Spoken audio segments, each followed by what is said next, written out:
السلام علیکم ورحمۃ اللہ وبرکاتہ۔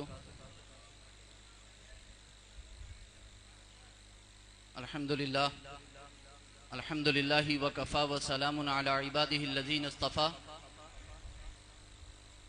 اما بعد فاعوذ باللہ من الشیطان الرجیم، بسم اللہ الرحمن الرحیم۔ ان اللہ لا یغیر ما بقوم حتی یغیروا ما بانفسہم۔ آمنت باللہ صدق اللہ مولانا العظیم، وبلغنا رسوله النبی الامین الکریم الرؤوف الرحیم، ونحن على ذلك لمن الشاہدین والشاکرین والحمد للہ رب العالمین۔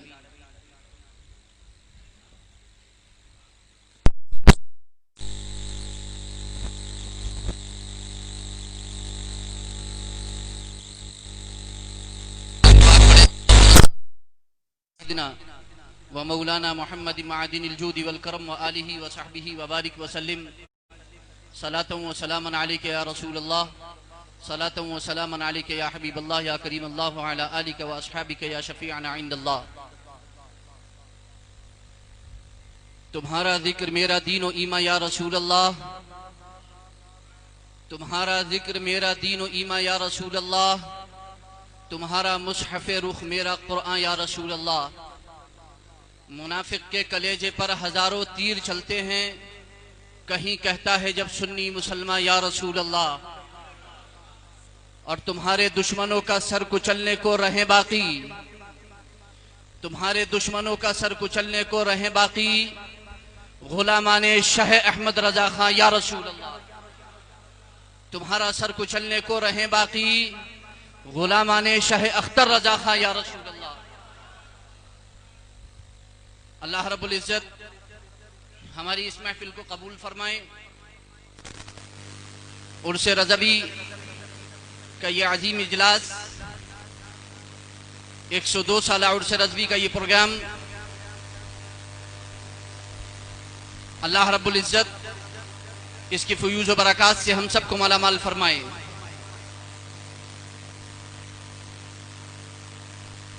موجودہ حالات کو دیکھتے ہوئے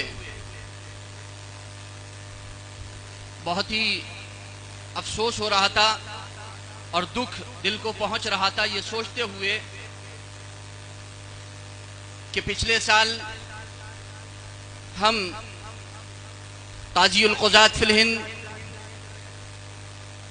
تاج الشریعہ علیہ رحمت و رضوان کی ظاہری حسن و جمال اور ظاہری وجود سے مستفید نہ ہو سکے تھے، اور اس بار یہ سوچ کر کے افسوس ہو رہا تھا کہ نہ جانے اس بار کیا ہوگا، اور ہم وہاں جامعۃ الرضا مرکز الدراسات الاسلامیہ جامعۃ الرضا بریلی شریف متھرا پور وہاں پر موجود رہیں گے۔ لوگ پروگرام کیسے رہے گا، کیا ہوگا، لیکن جانشین تاج الشریعہ قاضی القضات فی الہند حضور برہان الشریعہ حضرت علامہ الحاج الشاہ مفتی محمد اسجد رضا خان صاحب دامت برکاتہم العالیہ نے جو فیصلہ فرمایا کہ قل شریف انشاءاللہ العزیز بارگاہ تاج الشریعہ میں رہ کر کے کیا جائے گا۔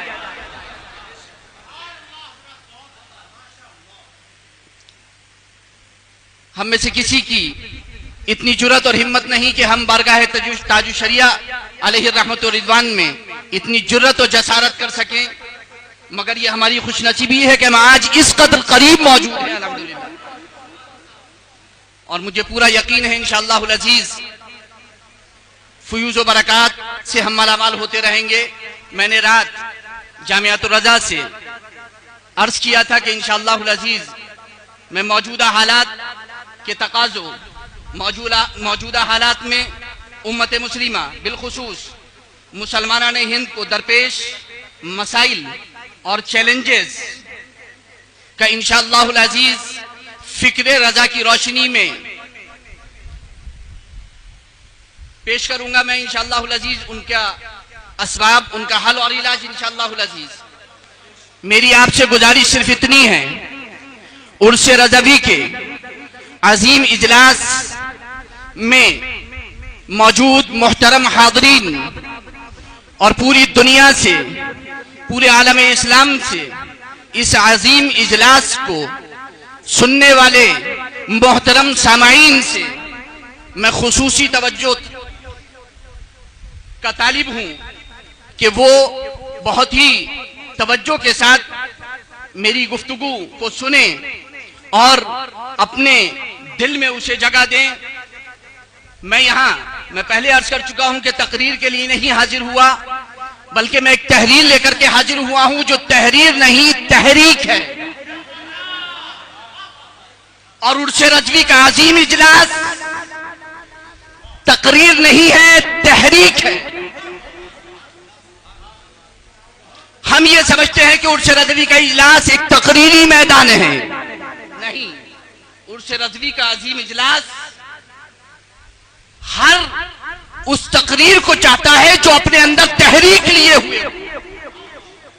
اس لیے میں جو کچھ آپ کے سامنے پیش کروں گا گوشے ہوش سے سنیے گا، دل سے سنیے گا، اپنے قلب و جگر کو بالکل ایک دم مکمل طور پر آمادہ کر کے سنیے گا۔ انشاءاللہ العزیز آپ کو پتا چلے گا کہ کس طرح کے مسائل اور چیلنجز 14ویں صدی ہجری، 20ویں صدی عیسوی اور 15ویں صدی ہجری، 21ویں صدی عیسوی اور بالخصوص دور حاضر میں ہمیں پیش ہیں، ہمارے سامنے ہیں۔ ان کے اسباب کیا ہیں، ان کا حل کیا ہے، ان کا علاج کیا ہے، ہمیں اسے جاننے کی سخت ضرورت ہے اور فکر رضا کی روشنی میں جاننے کی ضرورت ہے۔ اس لیے بہت غور سے سنیے گا۔ میں نے عنوان جس آیت کریمہ کو بنایا ہے وہی آیت کریمہ کو عنوان امام اہل سنت اعلی حضرت عظیم البرکت فاضل بریلوی علیہ رحمت و رضوان نے بنایا ہے۔ اسی آیت کریمہ کو عنوان مجدد میت حاضرہ سیدنا سرکار مفتی اعظم قطب عالم نور اللہ مرقدہ نے بنایا۔ اسی کو عنوان سیدی سرکار تاج الشریعہ علیہ رحمت و رضوان نے بنایا۔ وہ آیت کریمہ ہے بسم اللہ الرحمن الرحیم ان اللہ لا یغیر ما بقوم حتی یغیر ما بانفسہم۔ امام اہل سنت ترجمہ فرماتے ہیں بے شک اللہ کسی قوم کو گردش میں نہیں ڈالتا جب تک وہ اپنی حالت خود نہ بدل ڈالے۔ اب آپ سنتے چلے جائیے گا اور محاسبہ کرتے چلے جائیے گا، حالات کے تقاضوں کو دیکھتے چلے جائیے گا، موجودہ دور کو اپنی نگاہوں کے سامنے رکھیے گا۔ جس طرح برے رویے کی طرف اپنی حالت بدلنے پر تعزیانہ ہے، یوں ہی نیک روش کی طرف تبدیل پر بشارت ہے کہ اپنے کرتب چھوڑو گے تو ہم تمہاری اس ردی حالت کو بدل دیں گے، ذلت کے بدلے عزت دیں گے۔ عزت و عروج و ترقی، عزت و خوشحالی، امن و عافیت کی جن نعمتوں سے کوئی قوم بہرور ہوتی ہے ان سے بلا وجہ اسے محروم نہیں کر دیا جاتا، بلکہ جب وہ خود اپنے اچھے اعمال کو برے اعمال سے، پسندیدہ خصال کو ناپسندیدہ اطوار سے، فرض شناسی، محنت اور جفاکشی کی صفات کو فرض ناشناسی، سہل انگاری اور دو ہمتی سے بدل دیتی ہے، اس وقت قدرت کا اٹل قانون اسے عزت کی بلندیوں سے ذلت و نامرادی کی پتیوں میں دھکیل دیتا ہے۔ اسی طرح کسی خستحال قوم یا فرد کو بلا وجہ خوشحال نہیں کر دیا جاتا، بلکہ پہلے اسے اپنی مذموم خصلتیں چھوڑنی پڑتی ہیں اور خصال حمیدہ سے اسے اپنے آپ کو متصف کرنا پڑتا ہے، تب اس کی حالت بدلی جاتی ہے۔ جب کوئی قوم بار بار کی نصیحتوں، پہم تنبیہوں اور سرزنشوں کے باوجود اپنی اصلاح نہیں کرتی اور اصلاح کے لیے جو مہلت اسے دی جاتی ہے اس سے بھی غفلت میں گزار دیتی ہے اور اللہ تعالیٰ اس کو اپنے اعمال کے بدلے میں کوئی سزا دینے کا فیصلہ فرما لیتا ہے، تو پھر کوئی طاقت اس کو اپنے اعمال کے نتائج سے بچا نہیں سکتی۔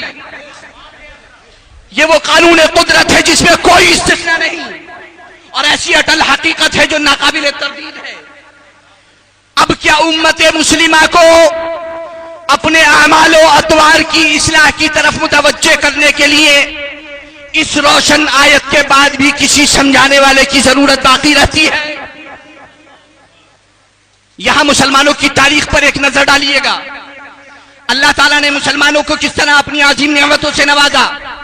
ایک وقت تھا جب ایشیا، افریقہ اور یورپ جیسے 3 بر اعظموں پر مسلمانوں کی حکومت تھی۔ اسپین میں مسلمانوں نے 800 سال حکومت کی۔ ہند کی حکومت بھی آپ کے سامنے ہے، لیکن انہوں نے اپنی رنگا رنگ عیاشیوں، رقص و سرور کی محفلوں اور شراب و کباب کی مجلسوں میں اپنی آزادی، سلامتی اور استحکام کو غرق کر دیا۔ انہوں نے اپنے قومی اتحاد اور مرکزیت کو طوائف الملوکی اور چھوٹے چھوٹے ٹکڑوں پر اقتدار حاصل کرنے کے شوق میں ضائع کر دیا، اور اب پورا اسپین عیسائی قومیت میں ڈھل چکا ہے، اور وہاں برائے نام مسلمان، اور ہند کا حال بھی آپ کے سامنے ہے۔ اسلامی ریاست میں غرناطہ اور قرطبہ نے بڑے بڑے اسلامی اسکالر پیدا کیے۔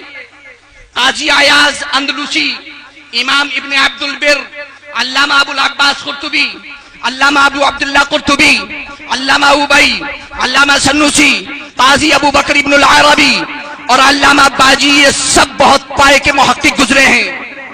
تفسیر و حدیث اور فقہ میں ان کی ضخیم تصنیفات آج بھی ہمارے پاس موجود ہیں، جن کے مطالعے سے یہ اندازہ ہوتا ہے کہ اسپین میں اسلامی علوم پر کتنا عظیم کام ہوا ہے۔ آج ان کی کتابوں کو دیکھ کر دل خون کے آنسو روتا ہے کہ آج ان کے مقابر، ان کے مکاتب، ان کے مدارس اور ان کی مساجد و خانقاہیں ویران ہو چکی ہیں۔ نعرہ تکبیر، نعرہ رسالت، علماء اہل سنت، علماء اہل سنت، عرس رضوی۔ بہت سنجیدگی سے سنیے گا، بہت غور سے سنیے گا۔ تقریریں آپ سنتے رہتے ہیں، میں جو چیز پیش کر رہا ہوں آپ سے بہت ہی سنجیدگی سے سماعت کا مطالبہ کرنا چاہتا ہوں، آپ کو اندازہ ہو جائے گا خود یہ سب کیوں اور کیسے ہوا۔ فی الوقت یہ جاننے کے لیے اتنا جان لینا کافی ہے کہ یہ سب ماحولیاتی آلودگیوں کی وجہ سے ہوا۔ کائی کی وجہ سے؟ ماحولیاتی آلودگیوں کی وجہ سے۔ اس جملے کو معمولی مت سمجھنا، پورا عنوان اسی پہ گزر جائے گا۔ اس جملے کو چھوٹا مت سمجھنا، ماحولیاتی آلودگیوں کی وجہ سے ہوا۔ جہاں جہاں مسلمانوں نے مختلف پہلوؤں سے ترقی کی اور نت نئی ایجادات کی ہیں، وہیں کئی مسائل بھی پیدا ہوئے جن میں ماحولیاتی آلودگی سر فہرست ہے۔ اور ماحولیاتی آلودگی کے تعلق صرف ہوا، پانی، زمین اور مٹی کے ساتھ خاص نہیں، بلکہ اس میں اخلاقی، ثقافتی، تعلیمی، سیاسی، معاشرتی اور معاشی امور بھی داخل ہیں۔ ماحول میں توازن ہو تو انسانی زندگی صحت مند اور پرسکون رہے گی، اور اس میں بگاڑ ہو تو پھر انسانی زندگی کو خطرے کا سامنا ہوگا۔ اسلام ہمیں ماحولیات سے متعلق سنہرے اصول فراہم کرتا ہے، جن پر گامزن ہو کر ہم ماحول کو اپنے اور دوسروں کے لیے انتہائی سازگار بنا سکتے ہیں۔ ماحولیاتی آلودگی کے بنیادی طور پر 2 ہی اسباب ہیں جو ہمارا ماحول آلودہ ہوتا ہے، پراگندہ ہوتا ہے، اور ہم ماحولیاتی آلودگیوں کا سامنا کرتے ہیں۔ اس کے 2 ہی سبب ہیں، خصوصی سبب: جہالت اور مذہب بیزاری۔ بہت لوگ آزادی کے دعوے دار ہیں، آج فکر رضا سے آزاد ہونا چاہتے ہیں، وہ آج فکر رضا سے تہی دامن ہونا چاہتے ہیں، وہ آج ہم ان سے خصوصی توجہ چاہیں گے۔ ماحولیاتی آلودگی کے 2 اصل سبب ہیں، جہالت اور مذہب بیزاری۔ جہالت کی وجہ سے لوگوں کو ماحول کو درست رکھنے پر اور اسے بہتر بنانے والے اعمال کا علم نہیں رہتا،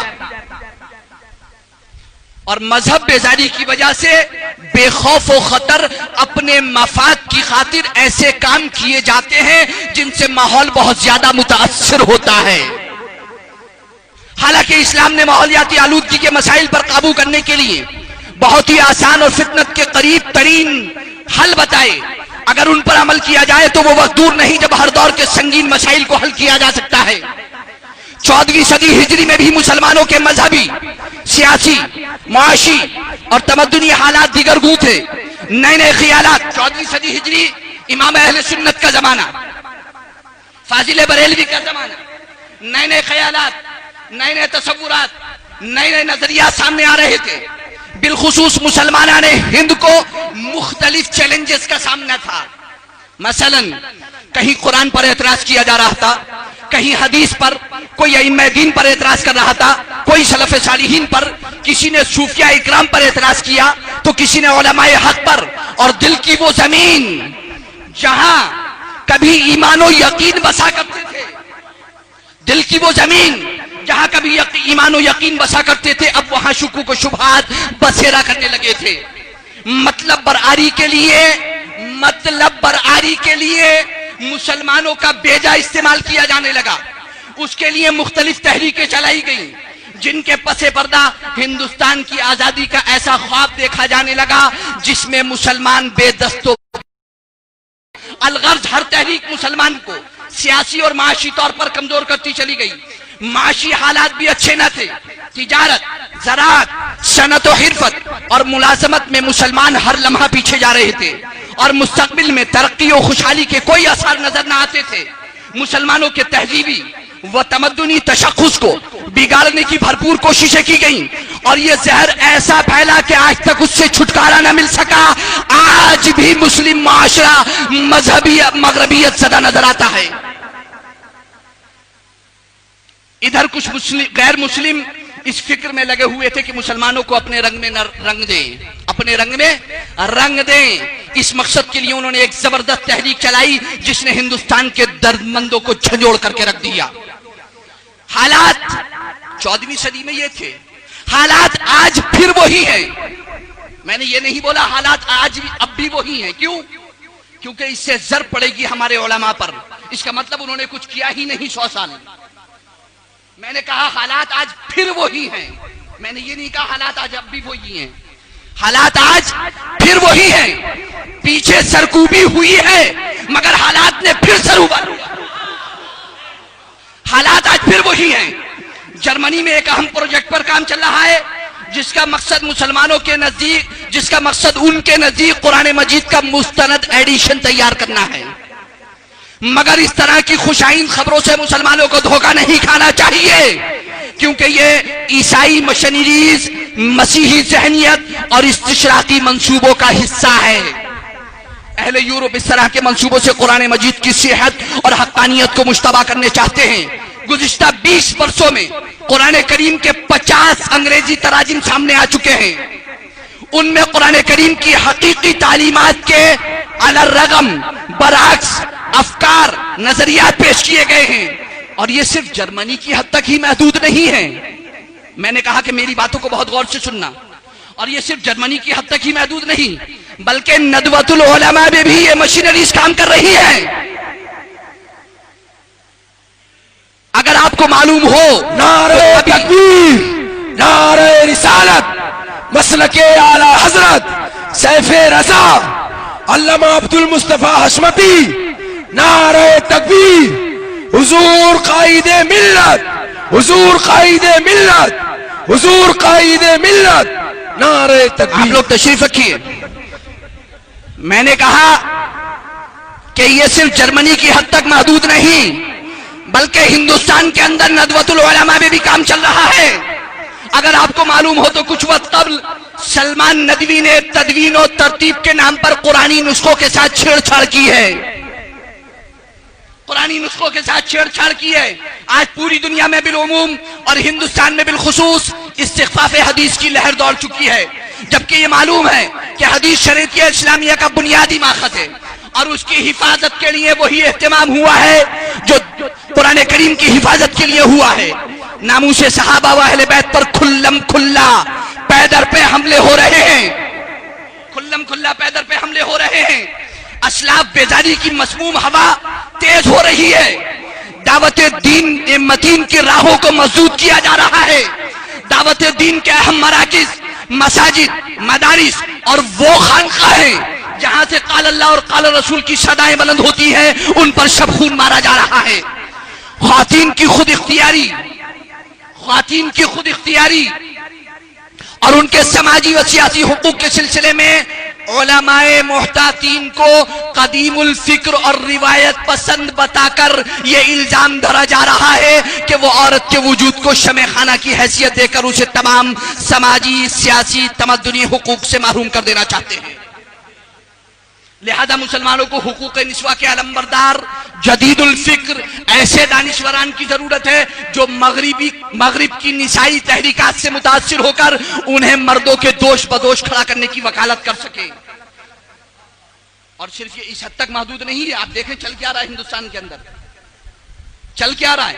یہ دوش بدوش کھڑا کرنے کی صرف ایک ملازمت کی حد تک نہیں ہے، اسی ضمن میں کچھ لوگ اس بات کی جد و جہد میں بھی لگے ہوئے ہیں کہ خواتین کو مسجد میں جانے کی عام اجازت و آزادی ہو، اور یہ جان کر آپ کو اس سے بھی زیادہ حیرت ہوگی کہ یہ محض جد و جہد کی حد تک باقی نہیں، بلکہ ٹرپل طلاق کی طرح خواتین کے مسجد میں داخلے کے سلسلے میں سپریم کورٹ میں استغاثے کی تیاری ہو چکی ہے۔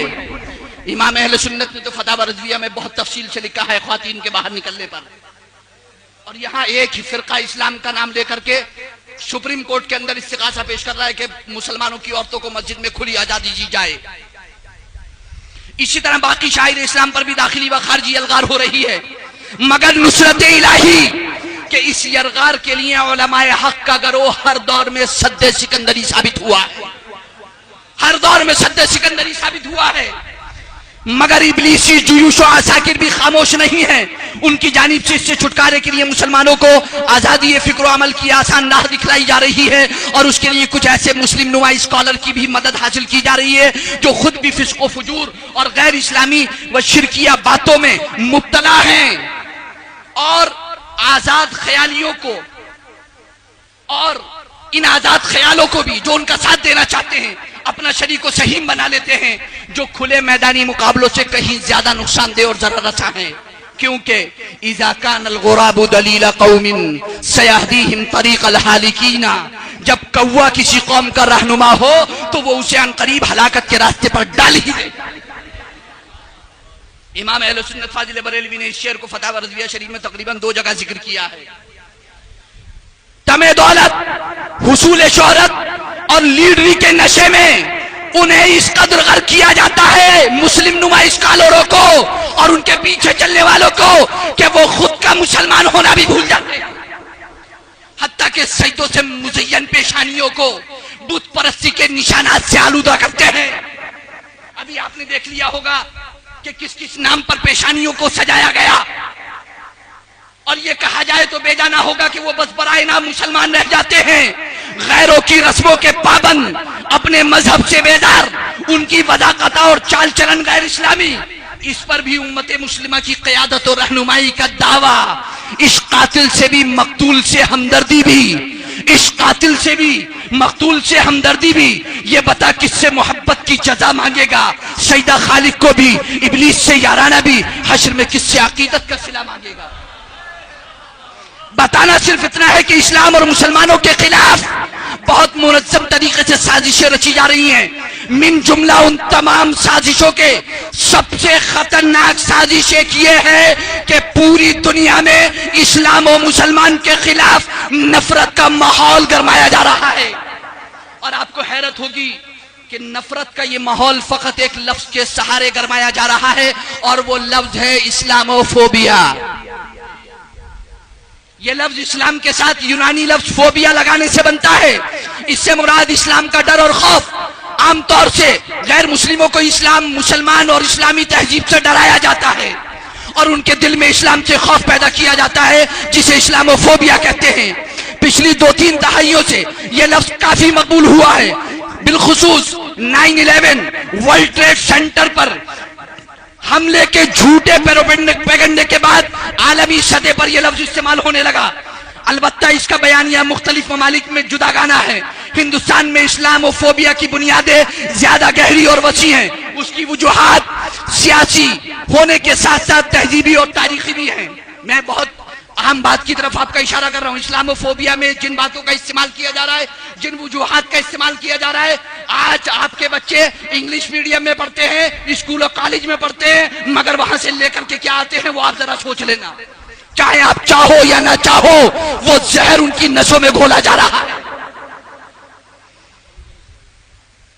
ہندوستان میں اسلاموفوبیا صرف خوف کی بنیاد پر نہیں بلکہ اس میں تعصب، بغض اور نفرت و عداوت بھی شامل ہے. یہ شدید نفرت ہی ہے جب سینکڑوں لوگوں کا ایک جتھا نہتے اور تنہا شخص کو پیٹ پیٹ کر قتل کر دیتا ہے، جس کے لیے گریجویٹ طبقے نے بڑی شان سے موب لنچنگ کا ورڈ یوز کیا، بڑی شان سے بیان کرتے ہیں موب لنچنگ کا واقعہ ہو گیا. کیا ہوا ہے؟ سیدھے کہو نا کہ ایک جتھے نے مل کر کے ایک نہتے کو قتل کر دیا ہے. ایک جتھے نے مل کر نہتے کو قتل کر دیا ہے، اور اپنی اس حرکت پر ندامت و افسوس کے بجائے فخر یا ویڈیو شیئر کرتا ہے. یہ نفرت اچانک چند سالوں میں پیدا نہیں ہوئی بلکہ برسوں تک نسل در نسل ذہنوں میں اس کی کاشت کی گئی ہے. ہندوستان میں اسلاموفوبیا کے لیے چند باتوں کو بنیاد بنایا جاتا ہے. میں جس بات کو بتانے جا رہا ہوں، کل کے اخبار میں ایودھیا سے پنڈتوں نے میٹنگ کر کے اس کو کل کے اخبار ہی میں شائع کیا. اگر آپ نے کل کے اخبار اٹھا کر کے دیکھے ہوں تو، اگر آپ کو معلوم ہو تو، ہندوستان میں اسلاموفوبیا کے لیے چند باتوں کو بنیاد بنایا گیا ہے.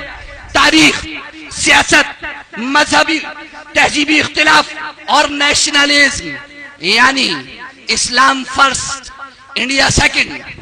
اسلام فرسٹ انڈیا سیکنڈ مذکورہ باتوں میں تاریخ کو سب سے بڑے ہتھیار کے طور پر استعمال کیا جاتا ہے. اس کے لیے بالکل ہی نئی تاریخ گڑھی جاتی ہے. ماضی کے واقعات کو نئے زاویے سے بیان کیا جاتا ہے. مسلمان بادشاہوں بالخصوص مغلوں کے ظلم کی فرضی داستانیں سنائی جاتی ہیں، اور مسلمانوں کے بارے میں یہ باور کرایا جاتا ہے کہ یہ ایک وحشی اور درندہ صفت قوم ہے جنہوں نے یہاں کی مقدس تہذیب کو پامال کیا ہے. یہ بیرونی باہر کے حملہ آوروں کا گروہ ہے جو ہندوستان کو لوٹتا رہا ہے، اور اپنے مذہب کی تبلیغ کے لیے اس نے جبرن تبدیلی مذہب کروائی، تلوار کے زور پر اسلام کو پھیلایا، خواتین پر بدترین مظالم ڈھائے اور انہیں جبرن مسلمان کیا، مندروں کو توڑ کر مسجدوں کو تعمیر کیا، جس کے لیے بابری مسجد، کاشی، متھرا اور دیگر مساجد کو مثال میں پیش کیا جاتا ہے. آج مسلمانوں کے بچے بھی اسکول و کالج سے یہی ہسٹری پڑھ کر کے باہر آتے ہیں. دوسرا ہتھیار سیاست کی کرسی ہے جسے اسلاموفوبیا کے لیے استعمال کیا گیا. کہا جاتا ہے یہاں کی اکثریت کے ذہن میں اقلیت یعنی ان کے مستقبل کے تعلق سے عدم تحفظ و بقا کی سوچ پیدا کی گئی کہ اگر اقلیت اقتدار میں آ گئی تو تم کہیں کے نہیں رہو گے، یعنی اگر مسلمان سیاست میں آ گئے تو تمہارا پتہ گل ہو جائے گا. ہندوستان کی آزادی سے لے کر آج تک مسلسل ایسے واقعات و حادثات رونما ہوتے رہے جن سے اسلاموفوبیا پھیلانے والے شرپسند عناصر کو مواد ملتا رہا ہے. انہیں شرپسند عناصر کی جانب سے برابر کہا جاتا رہا ہے. چونکہ ہندوستان میں ہندوؤں کی اکثریت ہے، کل کے اخبار میں موجود ہے یہ ورڈ، کل کے اخبار میں موجود ہے یہ الفاظ. چونکہ ہندوستان میں ہندوؤں کی اکثریت ہے اس لیے اسے ہندو راشٹر ہونا چاہیے. ہندوستان سیکولر ملک ہے مگر ہندوستان سیکولر ملک ہے مگر یہاں کچھ فرضی سیکولرزم کے ماننے والوں نے ایک بیرونی سیکولر سسٹم یہاں پر نافذ کر دیا ہے. یہی وجہ ہے کہ ہندو دھرم کی کئی اقلیتیں آج بھی اس فرضی سیکولرزم رکھنے والوں سے محفوظ نہیں. ان کے حقوق و مفادات کو مستقل نظر انداز کیا جا رہا ہے اور وہ خود بھی یہ بات اچھی طرح جانتے ہیں. آپ کو معلوم ہے کہ کس طریقے سے اٹھ رہے ہیں. تیسرا ہتھیار مذہب ہے. کہا جاتا ہے کہ ملک کی بڑی آبادی خطرے میں ہے. مستقل پروپیگنڈے کے ذریعے ملک کی بڑی آبادی کو یہ یقین دلایا جا رہا ہے کہ اسلام ایک بیرونی مذہب ہے، اس کا مزاج ہندوستانی مذاہب سے میل نہیں کھاتا. اسلام دہشت پسند، سخت گیر، دقیانوس اور بے رحم مذہب ہے. انسان اور جانوروں دونوں پر ظلم کرتا ہے. مساجد و مدارس اور خانقاہیں دہشت گردی کے اڈے ہیں. وہ سیاسی غلبہ چاہتے ہیں، اس کے لیے مختلف جتن کرتے رہتے ہیں. اس لیے بڑی آبادی کو جاگنا چاہیے کیونکہ بڑی آبادی خطرے میں ہے. آپ دیکھ رہے ہیں اسلام کے خلاف کیسا ڈر پھیلایا جا رہا ہے، مسلمانوں سے کیسی نفرت دلائی جا رہی ہے. چوتھا ہتھیار تہذیبی اور سماجی ہے. پانچواں ہتھیار اسلام فرسٹ اور انڈیا سیکنڈ ہے. کہا جاتا ہے ان کے نزدیک اسلام و مسلمان پہلے ہیں اور وطن بعد میں، اس لیے یہ وندے ماترم نہیں گاتے، جے شری رام کا نعرہ نہیں لگاتے. غرض یہ کہ اسی کو ہتھیار بنا کر مسلمانوں کی وطن سے محبت کو تنقید کا نشانہ بنایا جاتا ہے. یہ ہے ہندوستان میں اسلاموفوبیا کی بنیادیں اور وجوہات. انہی کی بدولت سماج میں مسلم مخالف رجحانات بڑھائے جا رہے ہیں. مسلمانوں کے تئیں نفرت، تعصب و تنگ نظری اور ان کے اخراج کا بیانیہ مضبوط کیا جا رہا ہے. اظہار رائے کی آزادی کے نام پر اب اسلام و مسلمین پر کھلم کھلا حملے ہو رہے ہیں. سیاسی، سماجی اور معاشی سطح پر مسلمانوں کا بائیکاٹ ہو رہا ہے. ان کے لیے زمین تنگ ہو رہی ہے اور نفرت کی آگ ہے کہ بڑھتی چلی جا رہی ہے، جسے قابو کرنا آسان نہیں، چونکہ اس کی خاصیت ہے کہ نفرت کی آگ کا بھڑکنا تو بہت آسان ہے مگر قابو کرنا بہت مشکل. ایسے آسانی سے قابو میں کہاں آتی ہے آگ؟ جب بھڑکتی ہے تو بھڑکتی ہی چلی جاتی ہے آگ.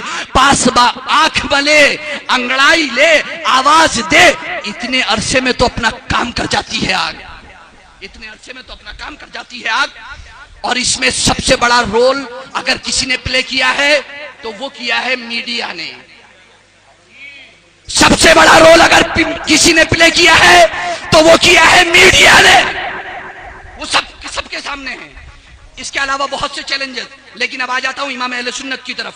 اس کے مسائل یہ تو بیان کر دیا کہ حالات کیا ہیں، تقاضے کیا ہیں، کیا بیماریاں ہیں، لیکن علاج کی طرف. اس کے علاوہ اور بہت سے چیلنجز ہیں جن کی تفصیلات کا یہ مختصر وقت متحمل نہیں. الغرض 14ویں اور 15ویں صدی ہجری نیز دور حاضر کے چند مسائل و چیلنجز آپ کے سامنے رکھے گئے تاکہ آپ کو پتہ چلے کہ اس وقت کے ماحول اور اب کے ماحول کی آلودگی میں کس قدر یکسانیت ہے. فتنے دبے ضرور تھے مگر ختم نہیں ہوئے تھے. تو یقیناً اس سے غفلت کا نتیجہ خطرناک ثابت ہو سکتا ہے. یہ چیلنجز جہاں اسلامی احکام و تعلیمات سے دوری کی وجہ سے ہے، وہی مسلمانوں کے عام حالات، معاملات، رویوں اور اخلاقی گراوٹوں کی وجہ سے اور بھی زیادہ ہے. اب یہ سوال پیدا ہوتا ہے کہ اس درد کا مداوا بھی کسی نے کیا ہے یا نہیں، اس کی دوا بھی کسی نے چھوڑی ہے یا نہیں، ان مسائل و چیلنجز کا حل اور علاج بھی کہیں دستیاب ہے یا نہیں. چونکہ خارجی چیلنجز کے ساتھ ساتھ داخلی چیلنجز کا بھی باریک بینی سے جائزہ لینے کی سخت ضرورت ہے. نیز قرآن و حدیث اور سلف صالحین کے اقوال و افعال کی روشنی میں ان کا حل اور علاج پیش کیا جانا نہایت اہم ہے. اس کے لیے میں بہت ذمہ داری کے ساتھ کہنا چاہوں گا کہ بے شک 14ویں صدی ہجری، 20ویں صدی عیسوی، 15ویں صدی ہجری، 21ویں صدی عیسوی کے مجددین نے مذکورہ مسائل و چیلنجز کا ڈٹ کر مقابلہ بھی کیا ہے اور ان کا حل اور علاج امت مسلمہ کے حوالے فرمایا ہے. آئیے چلتے ہیں ان مجددوں کی بارگاہ میں اور قریب سے دیکھنے کی کوشش کرتے ہیں کہ ان غمخواران امت نے مصطفیٰ جان رحمت صلی اللہ علیہ وسلم کی امت کو درپیش مسائل و چیلنجز کا حل اور علاج کیا بتایا ہے، مقابلہ کیسے کیا اور ان کا حل اور علاج کیا بتایا ہے. 14ویں صدی ہجری کے مجدد اعظم، مجدد دین و ملت، الشاہ امام احمد رضا خان فاضل بریلوی علیہ الرحمت والرضوان دین کو قوم کی اساس و بنیاد سمجھتے تھے. امام احمد رضا فاضل بریلوی دین کو قوم کی اساس و بنیاد سمجھتے تھے. مذہب سے آزاد ہونے کی کوشش مت کرنا، کبھی بیڑا غرق ہو جائے گا. اللہ سلامت رکھے، حفاظت عطا فرمائے. امام احمد رضا فاضل بریلوی کے خیال میں دین نہیں تو کچھ بھی نہیں، دین نہیں تو کچھ بھی نہیں. آپ دین سے ایک لمحے کے لیے بھی غافل نہ تھے، بیدار تھے، ایسے بیدار کہ جس نے خوابیدہ قوم کو بیدار کیا، جس نے اسلامی تہذیب و تمدن سے پیار کرنا سکھایا. غیر اسلامی تہذیب و تمدن قطعاً انہیں نہیں بھاتی تھی. یہ تنگ نظری نہیں، خود نگری ہے.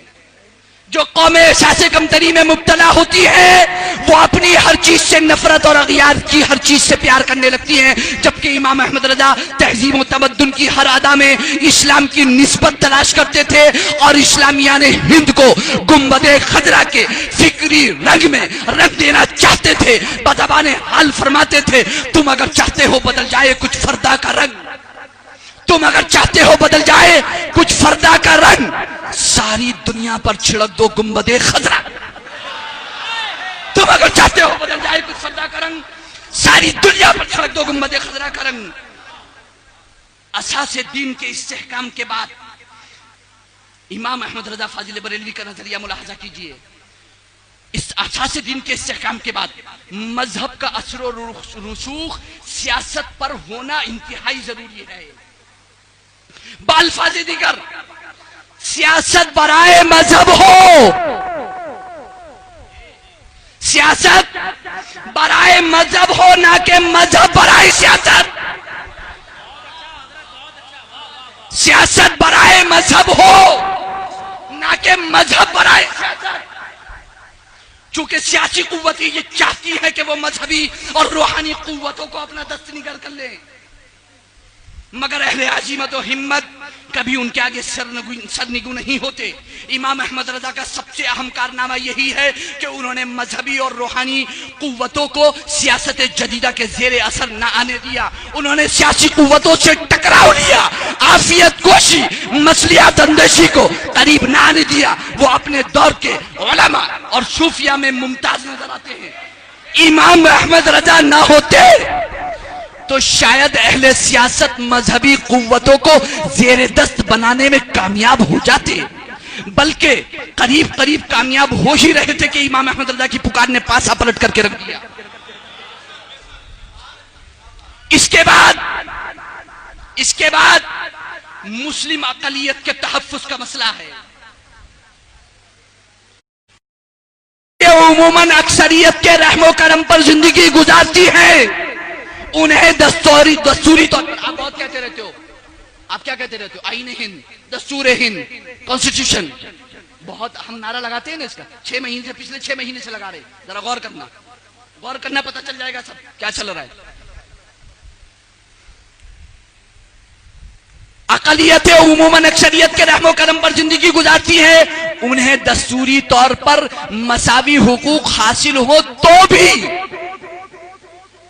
کانسٹیٹیوشن میں آپ کے ساتھ کچھ نہیں ایسا بظاہر ملے گا، لیکن حاصل ہو تو بھی عملاً وہ اکثریت کے ظلم و تعدی کا شکار رہتے ہیں. آئے دن ان کی جان، مال، عزت و آبرو پر حملے ہوتے ہیں. وہ اپنا دفاع بھی نہیں کر پاتی. اگر اکثریت کو انتظامیہ کی بھی پشت پناہی حاصل ہو، اگر اکثریت کو انتظامیہ کی بھی پشت پناہی حاصل ہو تو اقلیت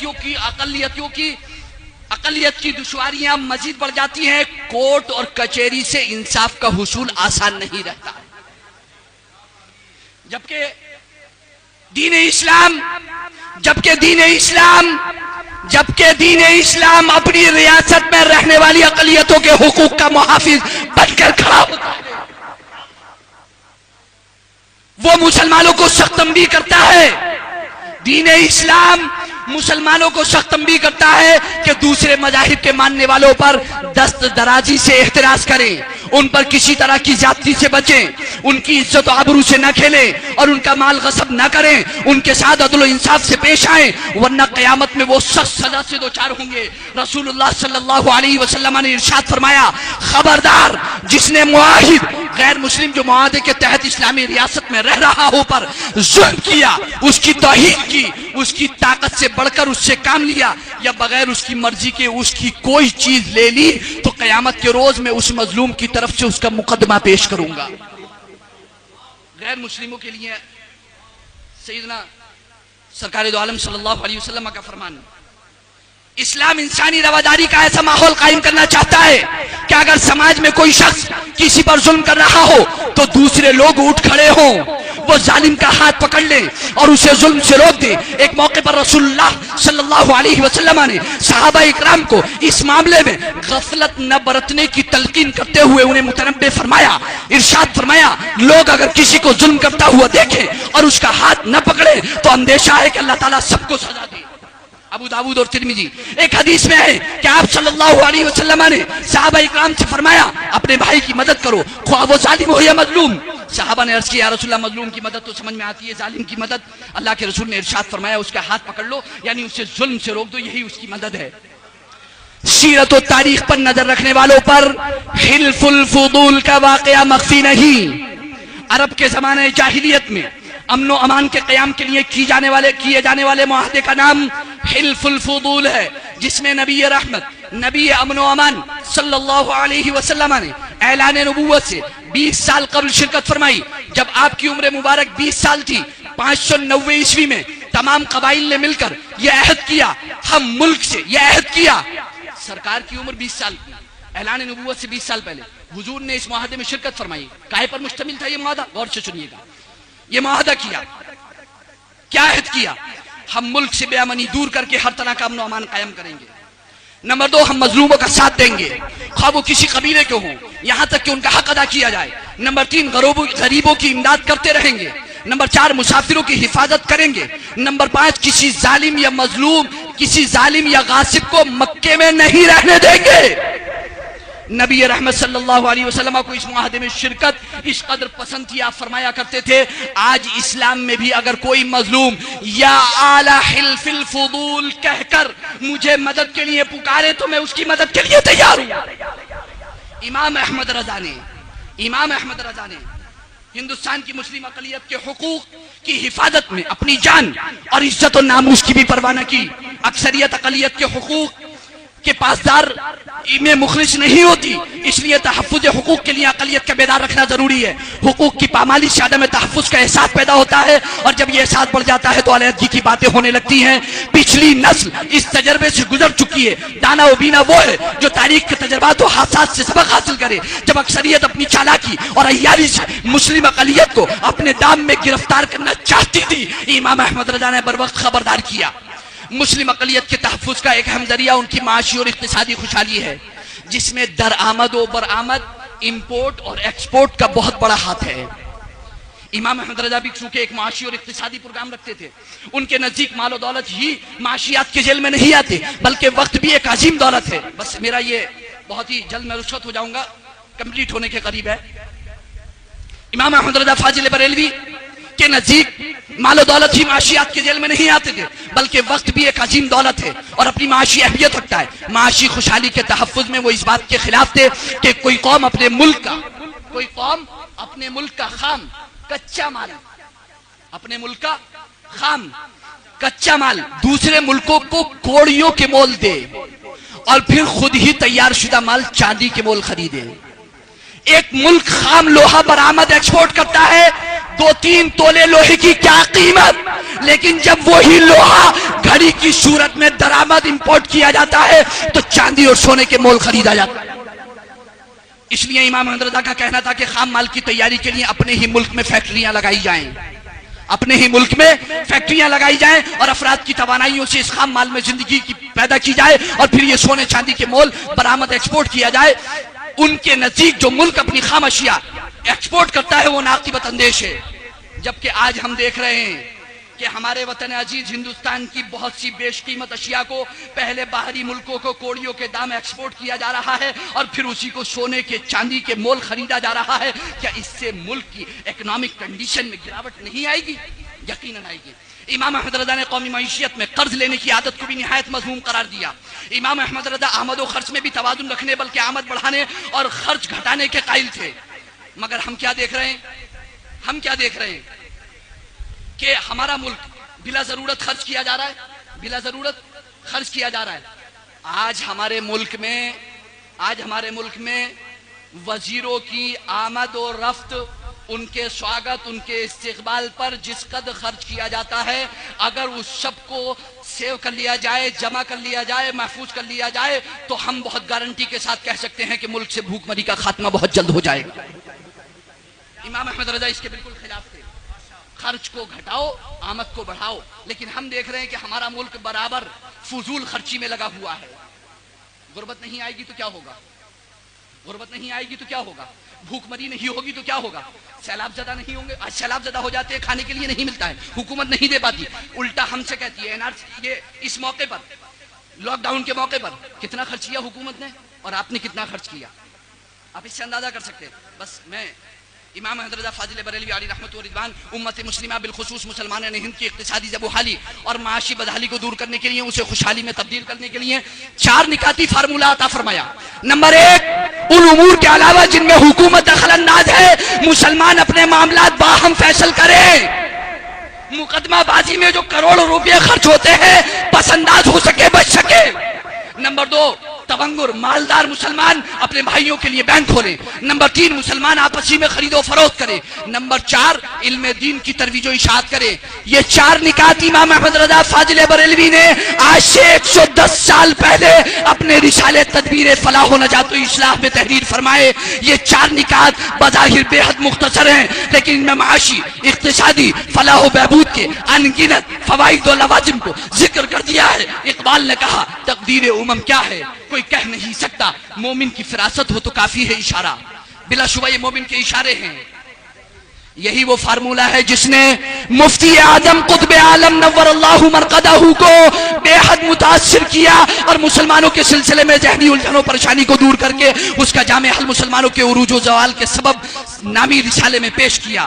ہمارے اسلاف نے آج سے 100 سال قبل اپنی دور اندیشی و دور بینی کے ذریعے ہمیں موجودہ دور کے حالات و معاملات سے باخبر کر دیا تھا۔ میں چند باتیں آپ کی خدمت میں پیش کروں گا، لیکن اس سے پہلے 102 سالہ عرس رضوی کے اس اجلاس سے محترم حاضرین و سامعین سے گزارش کرنا چاہوں گا کہ وہ ہندوستان میں ماضی قریب کی ان ماحولیاتی آلودگیوں کو پیش نظر رکھیں جو NRC اور CA کے پروٹیسٹ کے دوران وجود میں آئی، جس سے خوف و دہشت کا ماحول گرمایا، جس نے قوم کی باعزت و باوقار بیٹیوں کو بھی سڑکوں پر اتار دیا۔ دل و دماغ کے دریچوں کو اجاگر وا کر کے گوشے ہوش سے سنیے۔ 15ویں صدی کے مجدد مفتی اعظم نور اللہ مرقدہ نے آج سے 90 سال پہلے 1930 میں یہ صرف یہ امام فاضل مفتی کا آخری فرمان ہے جو کہہ کر کے گزر جاؤں گا۔ یہ اس لیے کہہ رہا ہوں کہ میں ابھی 3 روز قبل جب بارگاہ رضا میں حاضر ہوا تو خیالات تو دل میں ہوتی ہی ہیں، آپ کے دل میں بھی NRC CA سے متعلق بہت ساری باتیں ہوں گی اور چلتی ہی رہتی ہیں۔ میں حاضر ہوا تو قائد اہل سنت جانشین تاج الشریعہ حضور برہان الشریعہ حضرت علامہ الحاج الشاہ مفتی محمد اسجد رضا خان دامت برکاتہم العالیہ والقدسیہ کی جو دور بینی، جو فراست مومن، جو دور اندیشی، جو باریک بینی، جو دقت نگاہ، جو دقت نظر اپنے اسلاف کے اقوال افعال پر میں نے دیکھی، میرا دل چاہا کہ میں اس کو قلم بند کر دوں۔ دراصل یہ میرا پیراگراف نہیں ہے، یہ میں نے وہاں اس بارگاہ سے سنا اور فوراً اپنی تحریر میں اسے رکھ دیا۔ 15ویں صدی کے مجدد سرکار مفتی اعظم قطب عالم نور اللہ مرقدہ نے آج سے 90 سال قبل 1930 عیسوی میں تحریر کردہ اپنے ایک فتوے میں اس وقت کی ایک بڑی سیاسی پارٹی کی شرارتوں اور فتنہ سامانیوں کی نشاندہی فرمائی تھی، جس کا خلاصہ آپ کے سامنے رکھ رہا ہوں۔ بہت غور سے سننا۔ یہ امر مشہود ہے کہ شر پسند عناصر بھوس میں چنگاری ڈال کر الگ کھڑے ہو جاتے ہیں، خود بچ جاتے ہیں اور سارے کیے دھرے کا الزام مسلمانوں کے سر لگاتے ہیں، انہیں پھنسواتے ہیں، جیلوں میں ڈلواتے ہیں، ان کے سینوں پہ گولیاں چلواتے ہیں۔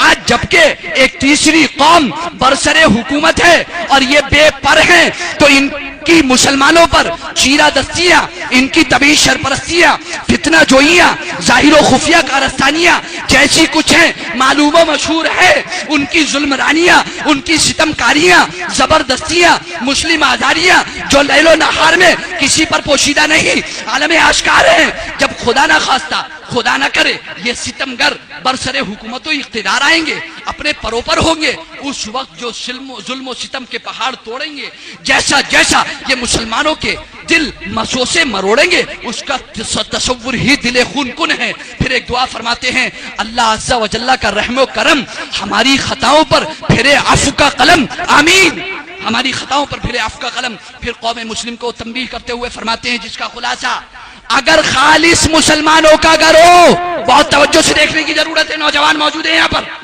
اگر خالص مسلمانوں کا گروہ بھی کوئی ایسی تحریک لے کر اٹھے جس میں سراسر نقصان و ضرر ہو، فتنہ و فساد و شر ہو، بدامنی و بے چینی ہو، یا نفع کم برائے نام اور ضرر و نقصان زیادہ ہو، تو اس میں شرکت از روئے شرع حرام ہے۔ نمبر 2، بے فائدہ اپنی عزت کھونا، آبرو ڈوبونا، اپنی جان عزیز بلکہ کسی ادنا چیز کا رائے گاہ کرنا بھی حرام ہے۔ اور اور جب ادنا شے کے اتلاف کا یہ حال ہے تو اپنی جانیں ضائع کرنا، اپنی عزت و آبرو گوانا کیوں کر شدید حرام نہ ہوگا۔ اور ایک ایسا جملہ ارشاد فرماتے ہیں، خدا کی قسم دل تھرا اٹھے، فرماتے ہیں ایک جان مسلم کے زوال سے اللہ عز و جل کے نزدیک ساری دنیا کا زوال کہیں ہلکا ہے۔ ایک جان مسلم کے زوال سے ساری دنیا کا زوال اللہ عز و جل کے نزدیک کہیں ہلکا ہے۔ اور حدیث پاک پھر ذکر فرماتے ہیں، لزوال الدنیا اہون علی اللہ من زوال رجل مسلم۔ بس میری گفتگو خیر اس نازک ترین زمانے میں جب شر پسند عناصر کی محشر سامانیہ ملک کو تباہ کر دینا چاہتی ہیں تو ہر مسلمان پر اور تمام برادران وطن پر ملک و ملت کے مفاد کو اپنی عزیز جان سے زیادہ عزیز رکھتے ہیں جو بھی لازم ہے کہ ذکر کردہ تمام چیلنجز کا بغور جائزہ لیں اور سختی کے ساتھ ان کا حل و علاج تلاش کریں۔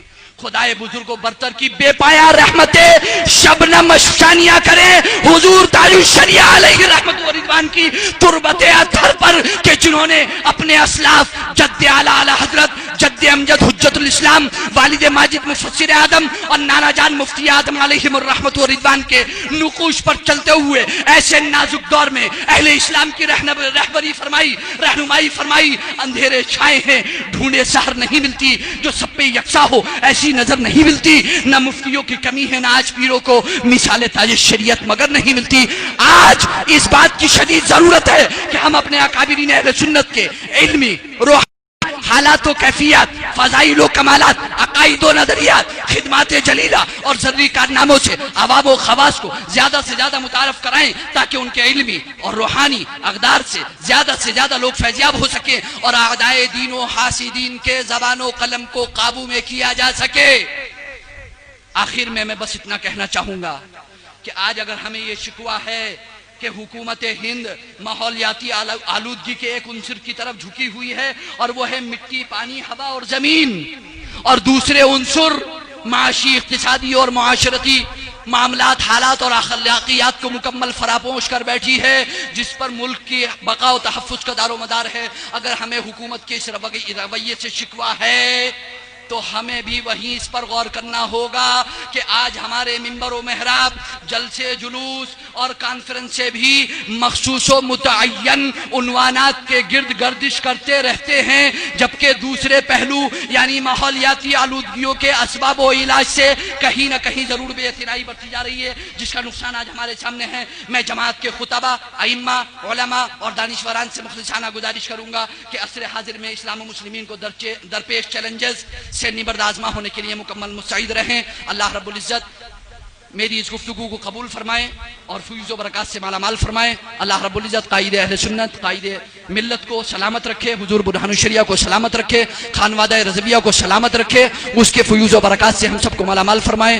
آمین ثم آمین۔ استغفر اللہ ربی من کل ذنب واتوب الیہ۔ میں نے دیا جلا کر سر عام رکھ دیا، میں نے دیا جلا کر سر عام رکھ دیا، اب جس کے جی میں آئے وہ